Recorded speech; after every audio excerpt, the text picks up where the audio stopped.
ভাবি, ছেলে হোক মেয়ে হোক দুটি সন্তানই যথেষ্ট। আপনি 10টা বাচ্চা নিলেন কোন আক্কেলে? বিয়ের পর আপনার ভাই দরগায় মোমবাতি জ্বালাই আইছে যাতে তাড়াতাড়ি বাচ্চা হয়। ও আচ্ছা, তা ভাই কোথায়? ভাইরে দেখি না। আপনার ভাইরে দরগায় পাঠাইছি মোমবাতি নিভাইতে।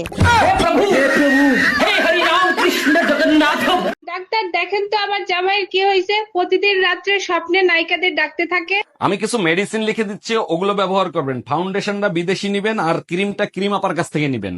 ডাক্তার এগুলো ব্যবহার করলে তো আমি সুন্দর হব, কিন্তু আমার জামাইয়ের রোগটা কেমনে ভালো হবে? আপনি সুন্দর হইলে স্বপ্নে আপনাকে ডাকবে। ছেলেরা স্বপ্নে রাজকুমারী দেখে, চাকরানী দেখে না।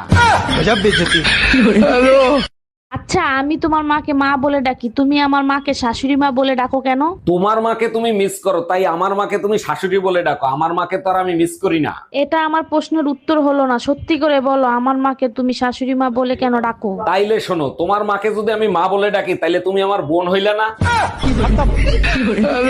হ্যাঁ শোনো না বেবি, এবার ভ্যালেন্টাইন ডে তে তুমি আমাকে কি গিফট দিবা? আরে বেবি, গিফট দেবো বলেই তো টেনশনে আছি, কোথাও কিছু খুঁজে পাচ্ছি না। তোমাকে এত টেনশন করতে হবে না, বেশি দামি গিফট আমাকে দিতে হবে না। কম দামে কিছুই পাচ্ছি না। লিটনের ফ্ল্যাট, তাও 5,000 টাকা ঘন্টা চাই।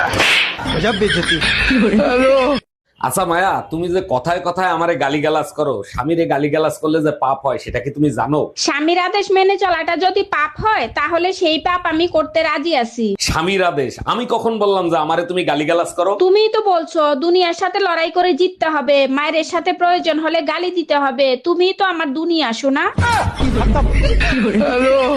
আমাকে দেখে ভয় পায় আবার ঢং করে, ঘৃণা লাগে দেখতে। তোমাকে দেখে আমি ভয় পেতে যাবো কেন? না ভয় পাস না, তা আমাকে যখন দেখবার গেছিল তখন ওই 10-12 জন সাথে করে লিয়ে গেছিল কিসের জন্য? আবার যখন বিয়ে করিস তখন ওই 700-800 জন লোক লিয়ে আবার বিয়ে করবে গেছিল কিসের জন্য? যদি ভয় নাই পাস আর আমাকে দেখ দিনি আমার সাথে কেউ আলছে, আমি একাই চলে আলছি। এরা প্রমাণিত এরা একবার খাতা কলমে লেখা আছে যে সব স্বামীরাই বউক দেখে ভয় পায়। তুইও এই নাও পড়ো এটা। তুই যদি আমার বউকে না ছাড়স তাইলে তোরে আর বাঁচতে দেব না। এবার বলো কি বুঝলা? কেউ কাউকে ধুমকি দিচ্ছে। কেউ কাউকে না, তোমাকে ধুমকি দিচ্ছে।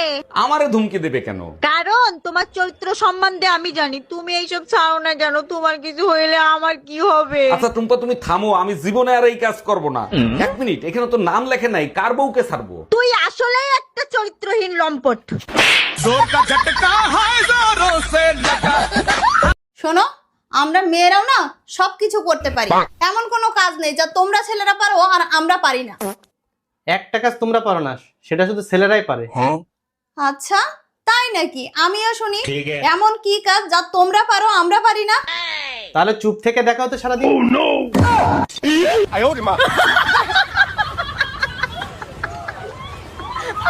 আচ্ছা ভাবি, একটা কথা কইতে রাগ করবেন না ভাই, কোন? আপনি যে সুন্দরী, আমার ভাই যে কালা, মাথার চুল নাইগা, আপনারে কিভাবে পড়াইলো রহস্যটা জানলাম না। কেন, আপনি পটাইতে চান নাকি? রহস্যটা করলে একটু চেষ্টা করতাম। আরে রহস্য টহস্য কিছু না, আপনার জমিটা আমার নামে লিখে দিলে তো পড়ে যায়।